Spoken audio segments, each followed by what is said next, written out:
This is a summary question. We will read the summary and try to enumerate the main points. Then we'll look at the options. Any option, the correct option is one which is closest to our summary, our enumeration of the main points. The wrong option will either introduce a word that or an expression that is not used in the passage, or which twists or misrepresents the main point as it's given in the passage. As for his poetry, it is unlovable and irresistible. He's talking of somebody's poetry and says it's unlovable, you can't like it, and it's irresistible. And they too, you can't resist it. At the same time, you don't love it. Some sort of a contradiction. Let's see whom they're talking about. English verse is not the same after dawn. So they're talking of John Donne. Harmony and gentility, the music of Spenser, go out the window. So Donne's poem did not have harmony or gentility. They are part of Spenser's poems.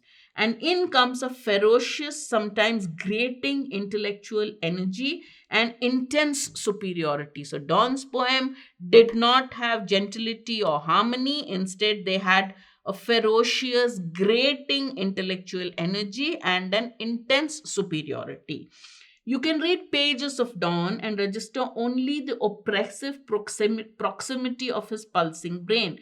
When you read, you can feel the oppressive closeness of his brain. His brain was so active. You can feel that, and that feeling is oppressive. But then he'll snag you. He'll trap you. Busy old fool, unruly son, grumbles the lover as daylight pushes in at the bedroom window. Saucy, pedantic wretch, go chide, lay schoolboys.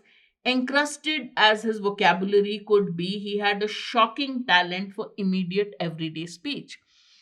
One side, you see this, one side he can shock you. He can shock you by using everyday language. His speech, he had great. How are you shocked? Shocked by his knowledge and his ability to use everyday speech in his poems. And he gives examples of that. Donne was a poet of contradictions, gentle in some points, oppressive and ferocious in others. He was not gentle. Gentle was part of Spenser. The contradictory qualities of John's poems make them unlovable yet enticing at the same time. Yes, it had contradictory qualities. Unlovable and irresistible seems to be the right summary. Let's look at C and D. Donne's poems are full of an oppressive and grating intellectual superiority, making them shocking. No, the shocking part is related to his ability to use everyday speech to make the poem.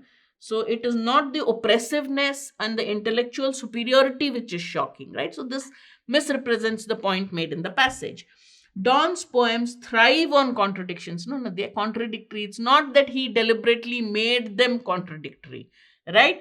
Ditching gentility for an intellectual spirituality. Did he have it in the first place to ditch it? And everyday speech. So this has also changed the meaning of the poem. So the correct one is his poems were contradictory in nature, so they made them lovable yet enticing at the same time. So B is the correct answer.